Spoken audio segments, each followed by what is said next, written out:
This episode is brought to you by Noble Pet Foods. No nonsense, no bull. Go to noblefoods.com, use promo code DOGTALK15, and they'll deliver dog food to your house with Noble.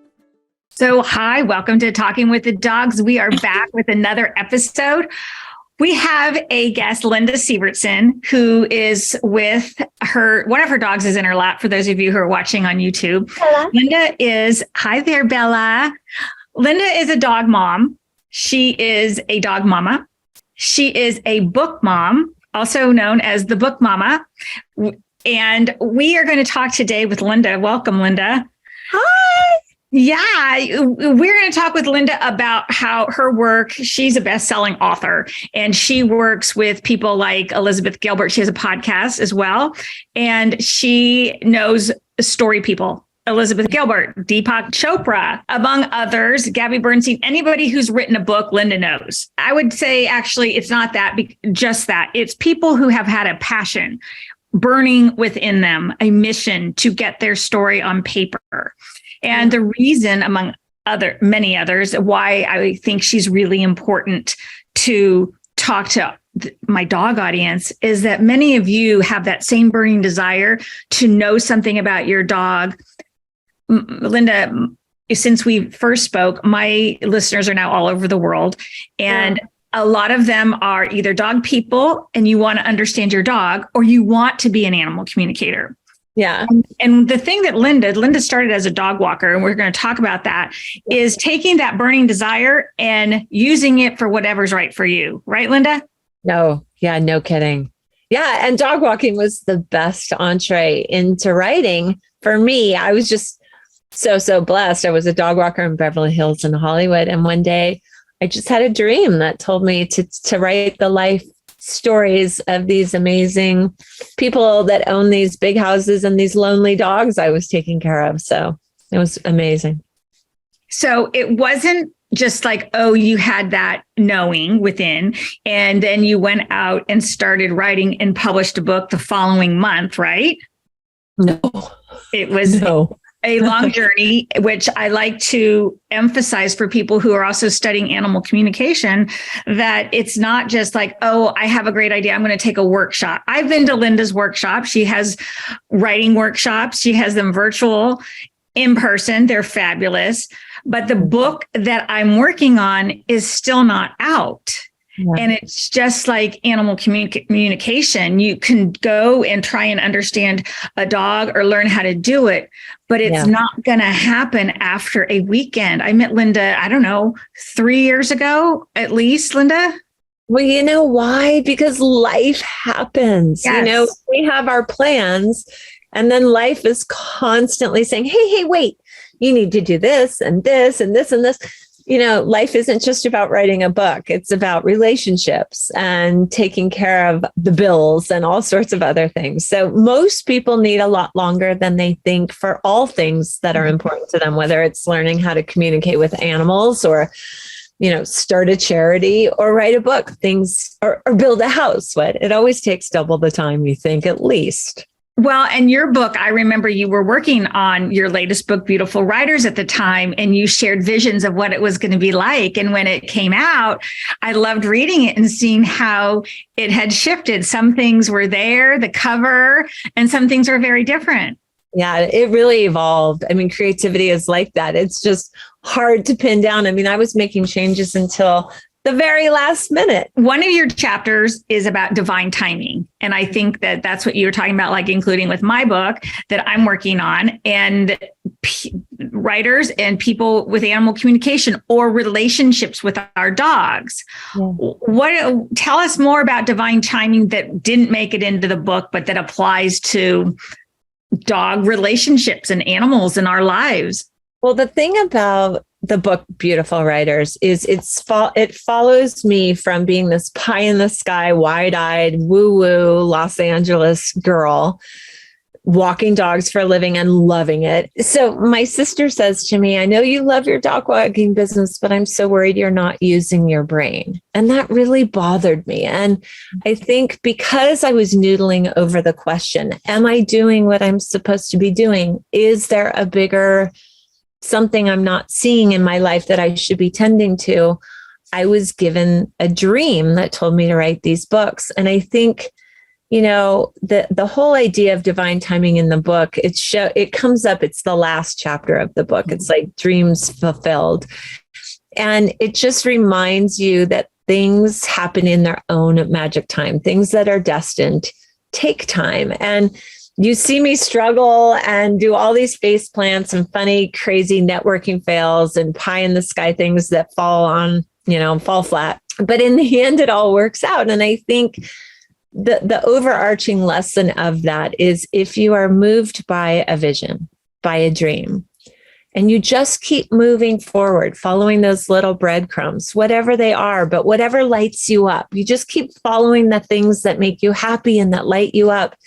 In the end, you can fall on your face 1,000 times. You can make all sorts of wrong moves. You can embarrass yourself and your family. And somehow the universe still sort of rearranges itself to help you out. I mean, that's been my experience. Yeah. Yeah. Well, and I think a lot of the writers, on your podcast, you talk with writers who have had similar journeys with whatever their stories are. Yeah. And as you were doing dog walking before people were even talking about animal communicators. We've talked about this. And now there's so many people who they want to be an animal communicator, or they want to hire someone, but they're not sure. And I just want to echo what Linda has shared with so many of us about our stories with people, is that it goes back to trusting our inner knowing, right?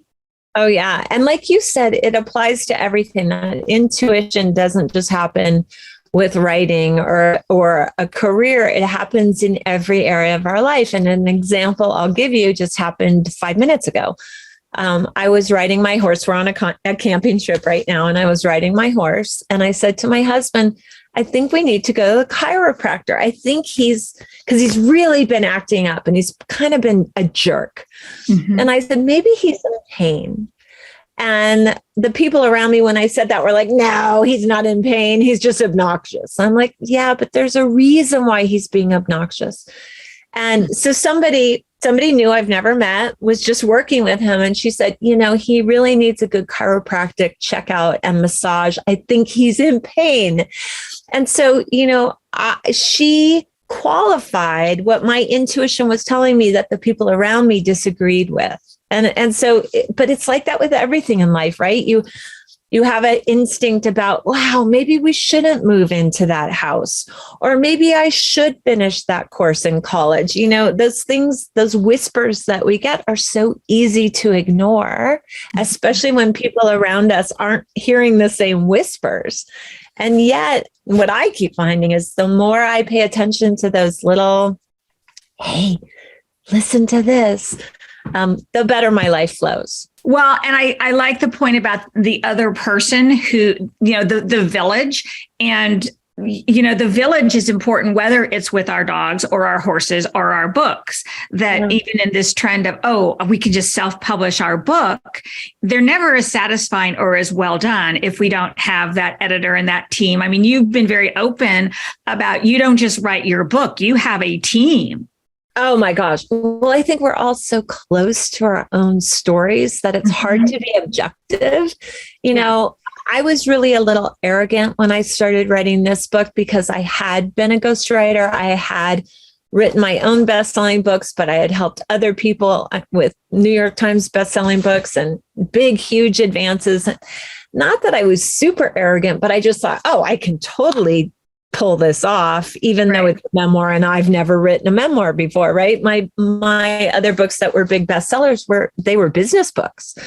One was kind of a business spiritual book. And so my sister, I had her reading, my sister, I had her reading some of the pages, and she said, Linda, just because you know how to write in other genres doesn't mean you can naturally just waltz into being a memoirist. She said, I think you need a couple more years of study. And I was horrified. I was like, are you kidding?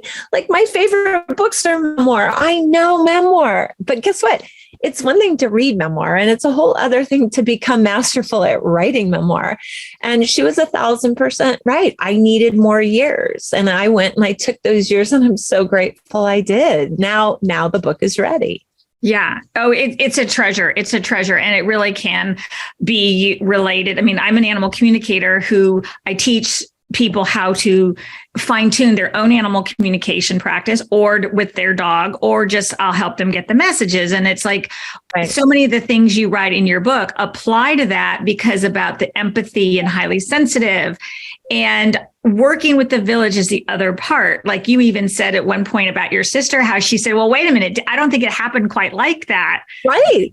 She's like, that's not my memory. And we had to hash it out because, siblings often have a different way of remembering things. Yes, but that perspective is also important with our animals. When it comes to death and dying, people think, oh, it's so sad. And yes, it is. I mean, I had a dog that recently passed away. So I'm the first person. Yes, it's hard. And I wanted to say, no, go away to the vet who was coming to our house. No.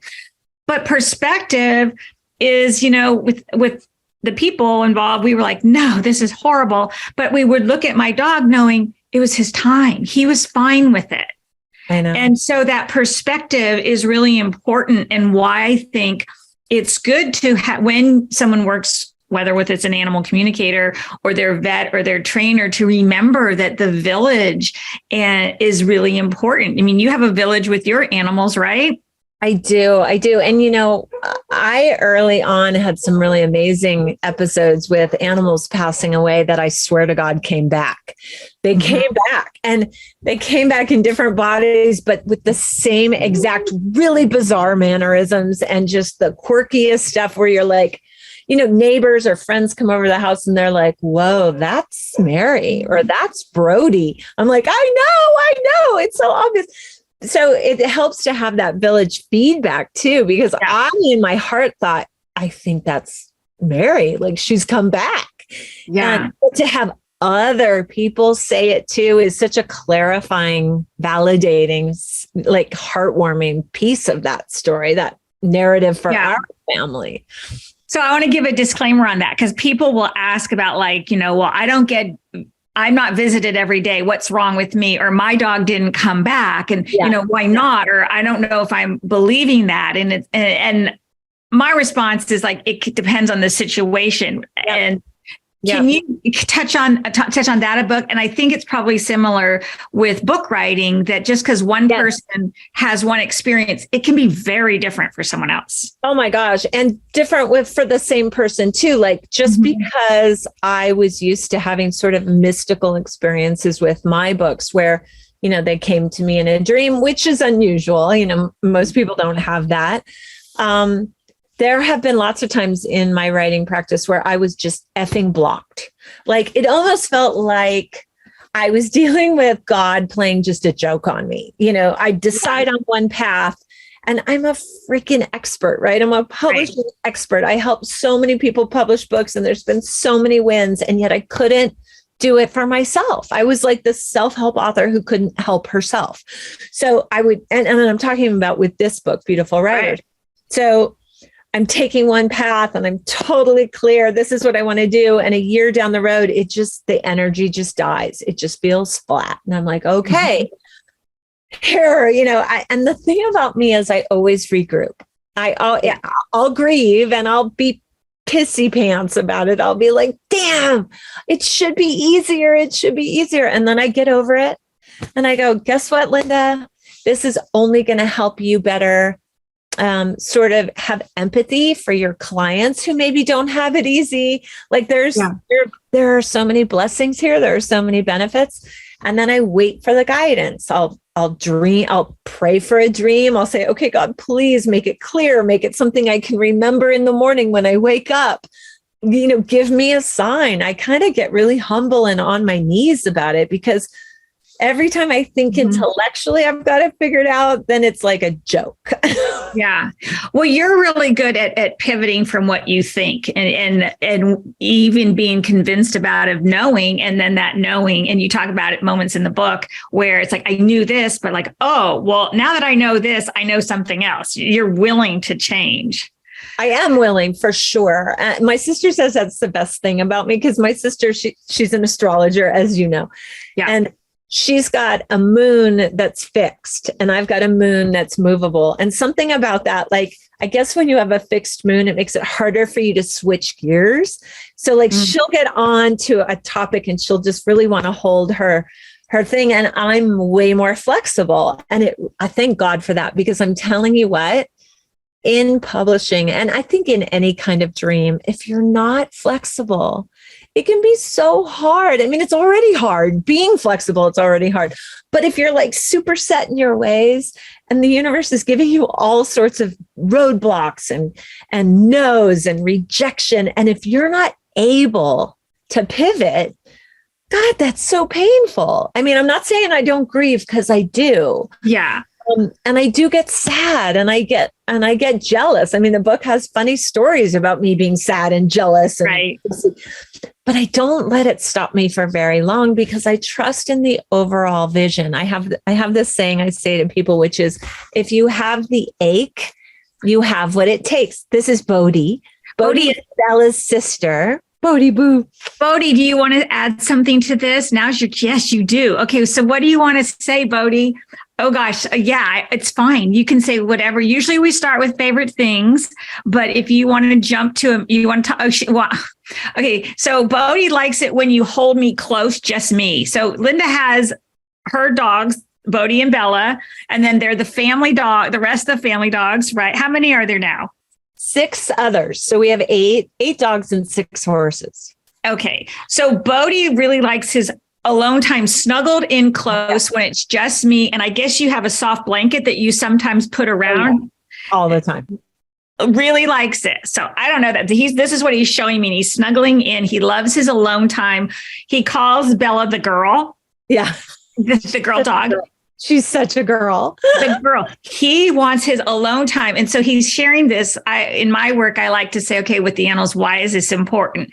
Yeah. Because often, you're right, Bodhi, people say, does my dog want another dog? And a lot of the times it's no, it's not about them. It's about the person. Wow. And Bodhi, you're right. Can you tilt the screen so people can see Bodhi? Hi, Bodhi. You're right. When you have multiple dogs in a home, remember that some of them are fine sharing, but they still want their alone time. And Bodhi is saying he wants a lot of alone time. I get that. Yeah, he's very sweet. Oh my gosh, I love him. He wants a lot of alone time, and he wants other people, if you're listening, to make sure that your dogs, and if you have children in the home, like they like their individual time, dogs like their alone time too. They don't always feel like the other dog. And Bodhi's like, even if we look alike, because he and Bella look a little bit alike. Yeah. Even if they look alike and they came together from the same litter, they still want their alone time. Yeah. Good. Thank you. Bodhi, I feel a relief. So we got that, and he's getting up to move away a little bit. He's leaving. So he got his message across. He's good. So Linda, I want to make the most of time with you too, because I always love what you share, and you're so empowering to people. And for the animal communicators out there, because it's been, as you probably know, there's a lot more interest in animal communication. And I want people to know that, what Linda has shared about it takes time and divine timing. The animals need us. And Linda, you're like the planet needs us, anybody who can tune in and connect. But animal communicators know that if you took a weekend course and it's not clicking for you, that's normal. I went to Linda's retreat, and, all of us and many people will go to a retreat. It's like, okay, I know the ending of my book from Linda's retreat, and it's still my ending, but my book is not going to be there for a while. But and it's so we can be wide-eyed and distracted. I'm not distracted about my book. And I want to encourage people from what Linda's saying, that if you're new to animal communication, read Linda's book. It can help you, but know that it's a process, like the divine timing. And these knowings that we get, sometimes they're the right knowing for, this is the right step for me to take today. But next week, I'm going to take a different step than this knowing is showing me. Totally. Flexibility. And I think it's because each step is supposed to take you somewhere else. So to be at step 1, And to think, oh, let me call this psychic or let me have this dream so that I know what step 10 looks like. I think spirit is often like, no. You're not meant to see that whole thing right now. What you're supposed to do is go from point A to point B. That's it. That's all you get to know right now. Remember that part in Eat, Pray, Love where Elizabeth Gilbert's, on the bathroom floor and she's praying to God and God's like, go back to bed, Liz. Like that was all she needed to know right then and there was just go get some mother effing sleep. And then more will be revealed, right? That's right. And I'm so glad that you brought up Elizabeth Gilbert and Eat, Pray, Love, because it came up in the retreat that I was, people will say, my book is like Eat, Pray, Love. And you're like, no, it's not. And the thing about Eat, Pray, Love, here's to Liz Gilbert, is that it's her story that she owned and she went deep with her story. And that's what's so great about it, that we, with our stories and our work, need to go deep with what's true for us and our style of animal communication or dog relationships or whatever, it's the going deep. It's not as much as we'd all like to go eat and pray and love. That was her story that she owned and she's teaching us. Yes. And Linda is doing that with people and bringing out their stories, right? And I'm doing that with the dogs. Go on, Linda. Exactly. Well, we get to live vicariously through other people's journeys.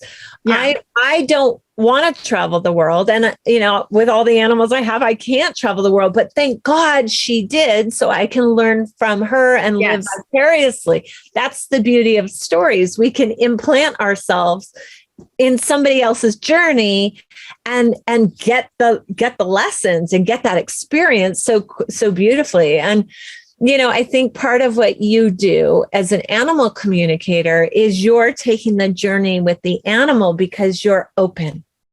Right? Yes. That's what it takes.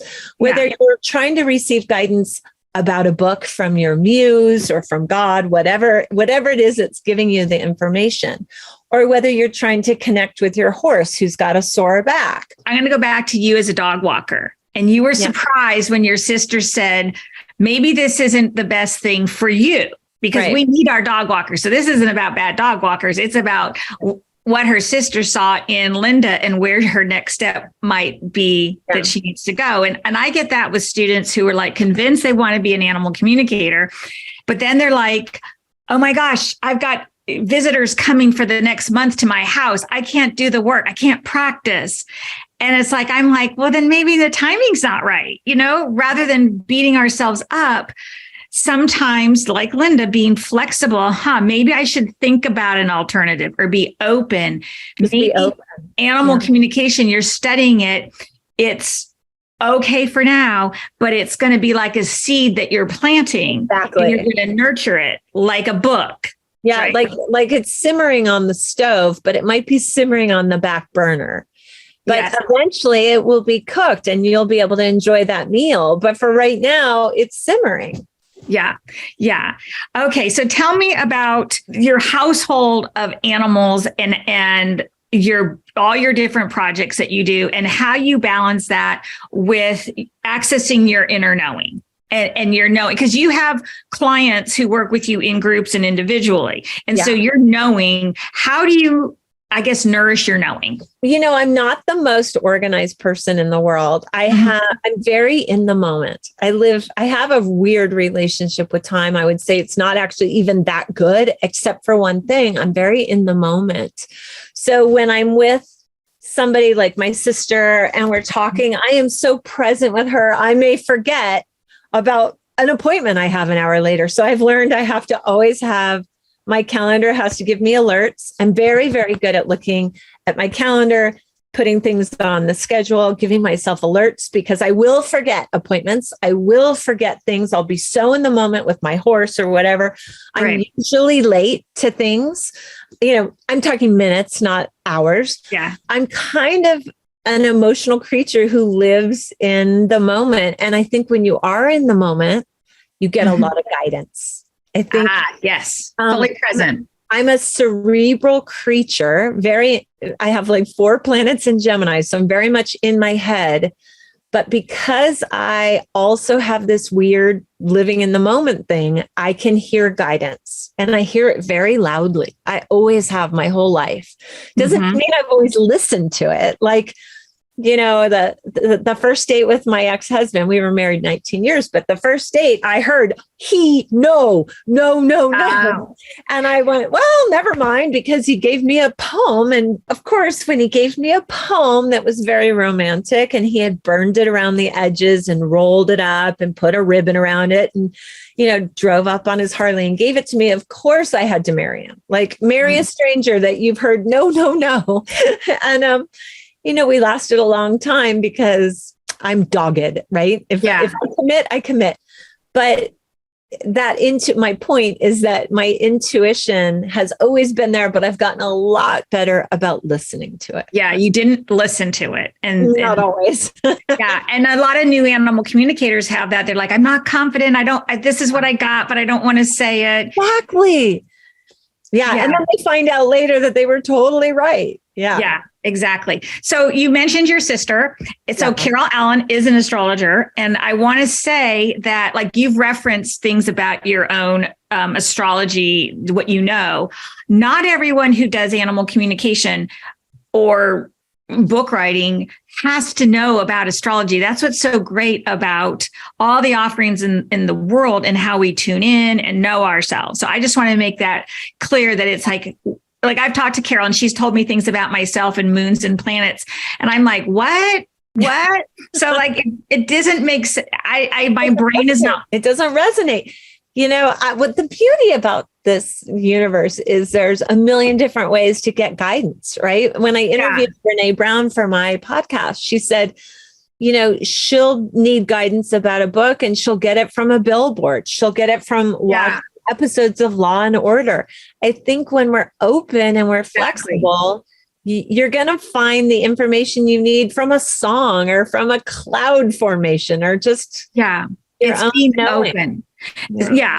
So I just want to, I think it's fascinating how different things help different people. Yeah. Me too. Or what they can understand. Because like you have probably said things about moons that people are like, oh, I know exactly about that. I'm going to look up Carol Allen. I'm going to go do that. And you should. Yeah. And so anyway, so that's great. So what else do I want to ask you? I want to ask you about your horse. So Linda sort of turned me into a horse person. I specialize in talking with dogs, and one of her horses had a baby, a foal that is so special. And it's important because it's like, I think it caught a lot of people off guard, this amazing energy of this foal, right? Yeah, Arizona Moon. He did. I think because I posted a lot on social media before he was born. So I showed like the progression of the storyline. We had Mama really getting fat, right? Right. And then we had, you know, my husband and I on full watch with our feet up in the barn, sleeping in the barn so we wouldn't miss it with the, you know, stack of towels. And then the next thing you see is like my husband is holding this beautiful baby horse and I'm petting Mama. And then the next thing you see is his first steps and he's wobbly. And, you know, I think people just fell in love with him. It was so nice to share that with my community, my little book mama community. And I fell in love with him as you all fell in love with him. Yeah. It was just such a magical journey and taught me so much. Yeah. So the yearning that people have, like, and I think that's sort of what seeing the birth of a new horse is sort of like, I mean, you really shared quite a bit of it. Wow. This yearning that people have of, I really want to write a book. I just want to write a book. And we've seen it, you know, people's eager faces. And I get that with, gosh, I would love to understand what my dog is thinking. Yeah. What tips do you have for people who have a yearning about something? Oh, gosh, 100% trust it. Like really, really trust it. You know, part of the main thread of the storyline of Beautiful Writers is permission. We have to give ourselves permission. And if you're not good at giving it to yourself, go out and get it. Go find permission. You know, a lot of people weren't raised with a parent who trusted in them and encouraged them on. You have to find those role models. You have to, like I say in the book, I got all these prophetic visions from Guru Singh. all these amazing people in my life. But guess what? They didn't anoint me on a street corner. I had to make appointments and drive my ass across town and find advice worthy of my Benjamins, right? I paid for that cheerleading. Yeah. And it gave me the confidence that I didn't have because I was a college dropout. I was in the bottom third of my high school graduating class. I never, ever, ever thought of myself as smart, certainly not book smart, but I came to find out through trusting in these visions, both mine and others that people had for me. I came to find out that I was really tapped in. I was really quite brilliant, but it was on an energetic level. It was on a different kind of level. I couldn't compare myself to the gals in my class that were in AP classes when I would never have been able to do an AP class. Yeah. So it's just trust yourself, trust your ache. Yeah, that ache. So you talk about, the internal fireworks at one point in your book. And I love that because you say that sometimes the external ones don't matter. It's that internal. It's all about the internal. My mom on her deathbed said to me, Linda, I wasted my life. And guess what? She didn't. No. And it was standing room only 350 people at her memorial. Like that woman rocked it. She rocked this life. But her greatest goals, other than her husband and her children, her greatest goals went unanswered because she was born in a different time and had a really tough childhood and didn't have that permission and didn't have that courage that she fostered in me and my sister. You really, if you have that ache, fucking don't wait. Don't wait. Go give yourself permission. And if you can't do it, go get it. I can't think of a better place to end this note. I just think because people, they come to me, they want to talk to their dog, but then life gets in the way. And maybe that's okay. It's just like you talk about in your book, you had other books you thought you were going to do, and you didn't do that one. You did this one. And, some people aren't meant to be like professional animal communicators. You've got it. Like I realized early on that I can't just talk to dogs. I need to share what they're saying. I need to share these messages. So I started a podcast to share all this stuff. Well, and you really helped me. I don't know if you know this, but you kind of got up in my face a little bit after you fell in love with my foal. And you started sending me information on the wild horses that were being rounded up and, sold for slaughter. And I didn't want to look.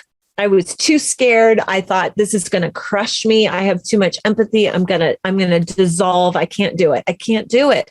I was at a part in my life where I was finishing the book. I didn't have one more ounce of energy.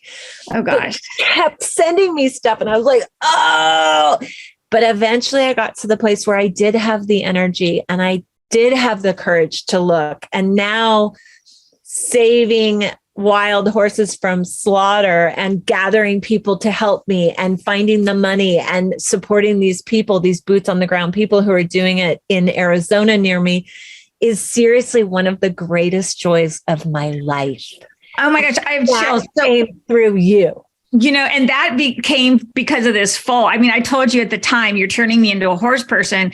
So I had a communication session with one of these wild horses, old man, and people were asking me, and I was like, I wouldn't say I'm an official horse person. I didn't know what to do with this, but I saw Linda's followers commenting about the horse, her horse. Yeah. And I'm like, I got to spread awareness. So my little piece of contribution to helping the wild horses, I'm going to feed it to Linda because her people are horse people. They are. And they've donated so much money. We've saved so many horses. And that was because of you. That was because of you. Got goosebumps. Oh my God. Yeah. So that's not, it's not really because of me. It's because I trusted that if I want to make a difference in some way, and this is for you listeners, if you want to make a difference, whether it's for a horse or shelter dogs or whatever, the planet and the trees, you can do one small thing. My one small thing was I kept sending Linda. I didn't inundate it. I was selective.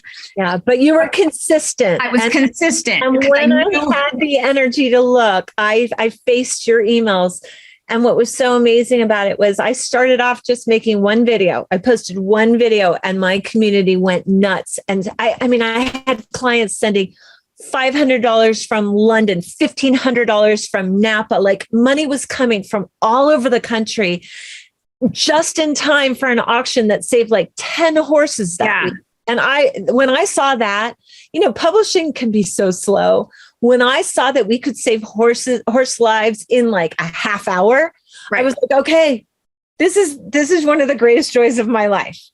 Well, I was so glad. Well, that was a knowing. And it was a knowing because I knew Linda was a horse person and I knew that in her circle, she knew horse people. I didn't have to get all involved. So I'm saying this for those of you listening, because Linda and I care very much. And we want you to take that next stepping stone, whatever it is. I have no idea. I don't think Linda has any idea what your stepping stone is, but we want you to just do it. Right, Linda? Let's do it. And hashtag Alpine Wild Horse Army, if anyone wants to know how to get involved.